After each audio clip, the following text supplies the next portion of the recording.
Bismillahirrahmanirrahim. Assalamualaikum warahmatullahi wabarakatuh. Salam sejahtera bagi kita semua. Pertama-tama saya ucapkan terima kasih kepada Bapak Afriwandi SEMSC selaku dosen pengampu mata kuliah Audit and Assurance. Perkenalkan, saya Berliana Karlinda dan rekan saya Dina Melisa, kami dari program Magister Akuntansi. Baik, pada kesempatan kali ini, saya dan rekan saya akan mempresentasikan hasil diskusi kami mengenai materi Audit and Assurances. Pembahasan pertama yang akan kami bahas yaitu pengertian Audit and Assurance, yang kedua jasa yang dapat diberikan oleh akuntan publik, yang ketiga jasa assurance, yang keempat jasa non-assurance, yang kelima tanggung jawab dan manajemen auditor, dan yang terakhir yaitu gambaran umum kerangka standar audit.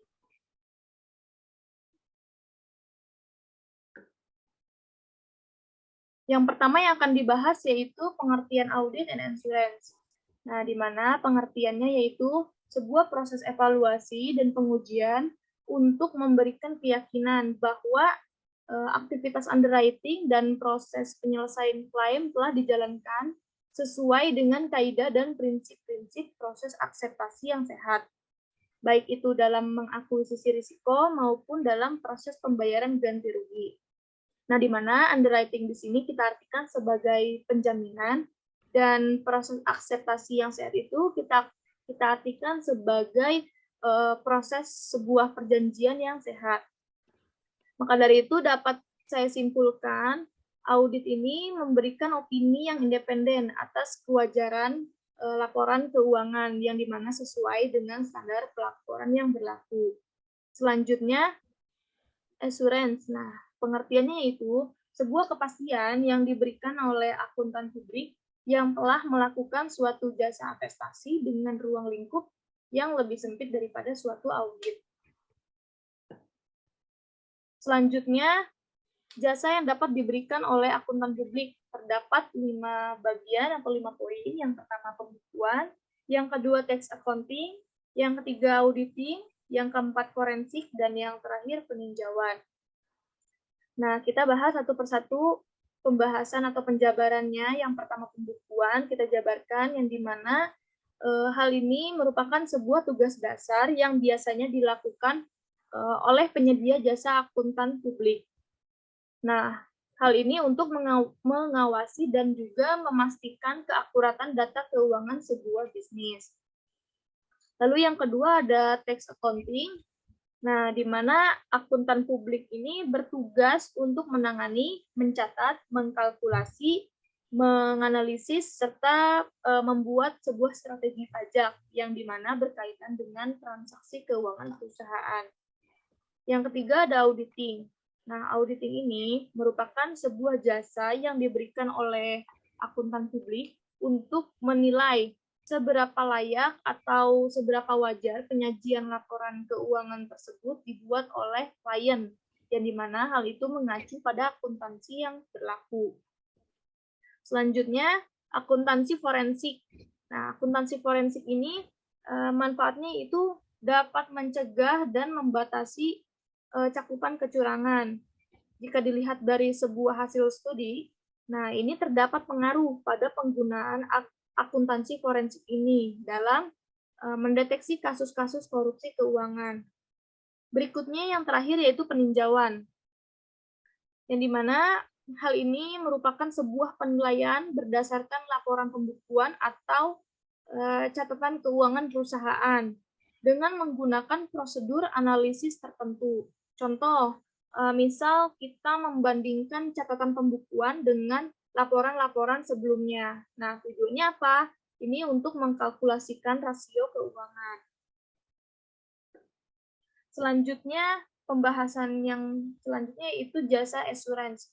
Nah, pengertiannya yaitu jasa assurance merupakan jasa profesional independen yang meningkatkan suatu mutu informasi bagi para pengambil keputusan.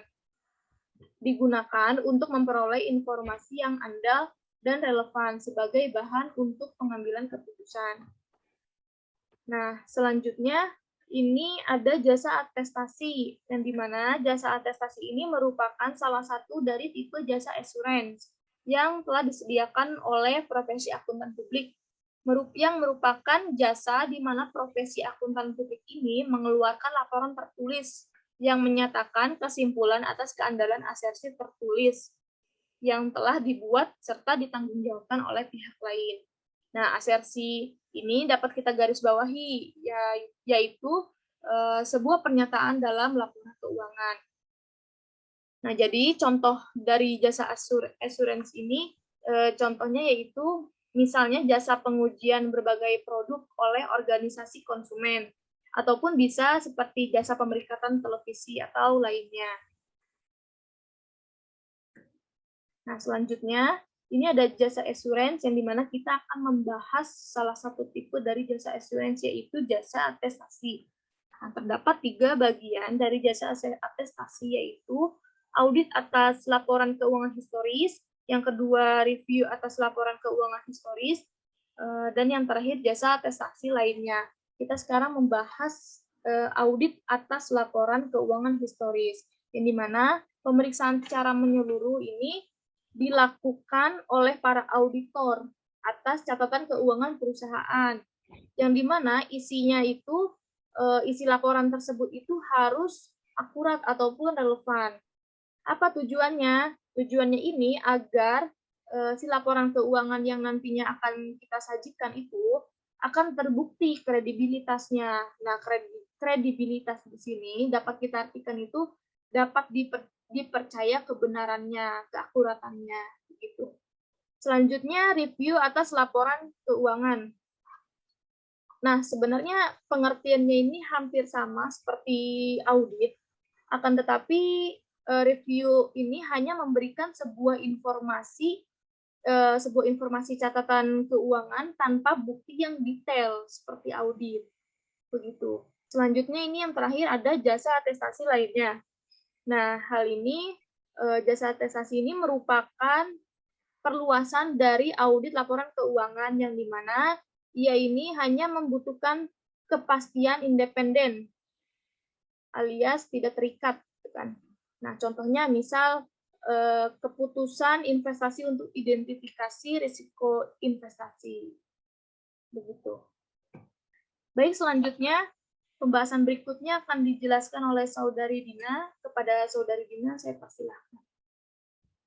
Ya, terima kasih kepada Saudari Teh Berliana sudah memberikan saya waktu untuk menjelaskan materi selanjutnya.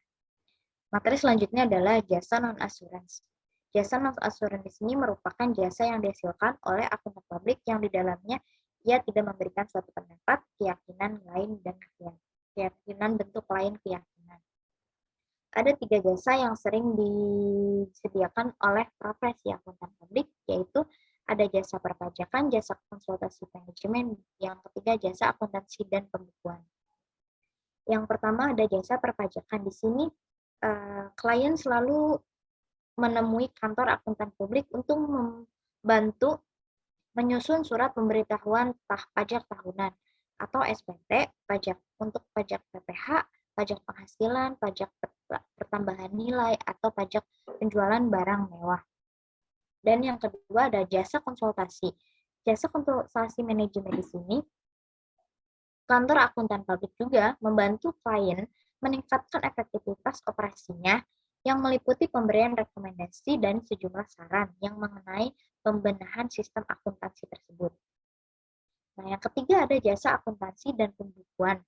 Di sini banyak sekali dari perusahaan-perusahaan kecil sampai perusahaan besar dengan staf akuntansinya yang terbatas itu selalu menyerahkan, ada yang menyerahkan pembuatan laporan keuangannya kepada KAP atau melakukan tugas-tugas pembukuan lainnya.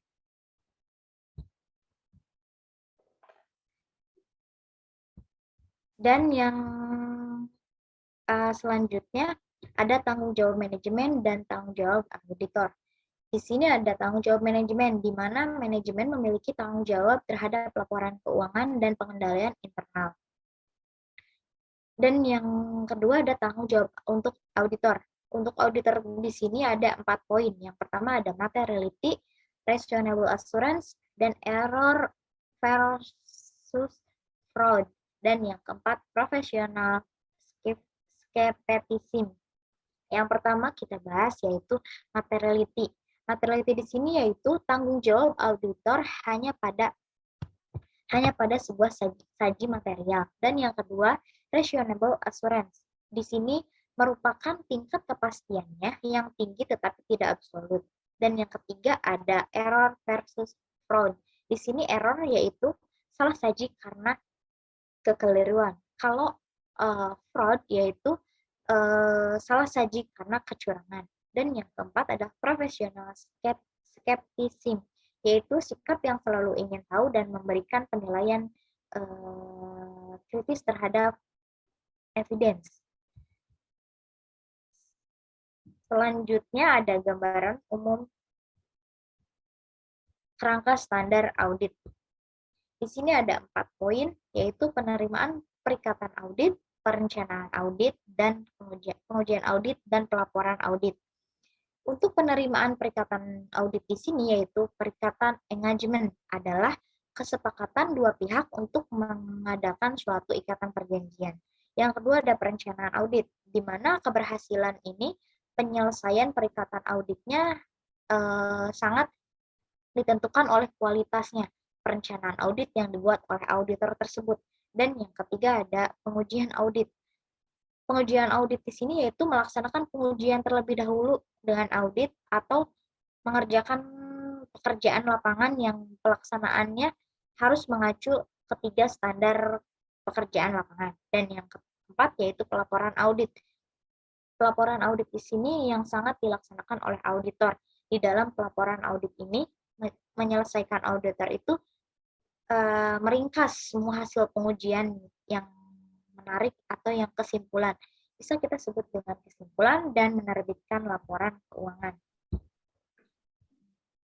Adapun menurut standar audit 200, tujuan keseluruhan auditor independen dan pelaksanaan audit berdasarkan standar audit. Ada ruang lingkupnya, ada 2, yaitu standar audit yang mengatur tanggung jawab keseluruhan auditor independen ketika melaksanakan audit laporan keuangan berdasarkan standar audit. Dan yang kedua ada standar audit yang ditulis dalam konteks audit atas laporan keuangan yang dilakukan oleh auditor tersebut.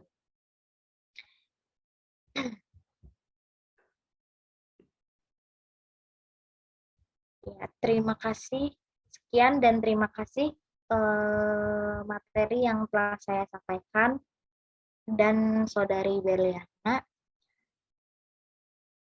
Cukup sekian dan terima kasih. Wabillahi taufiq wal hidayah. Wassalamualaikum warahmatullahi wabarakatuh.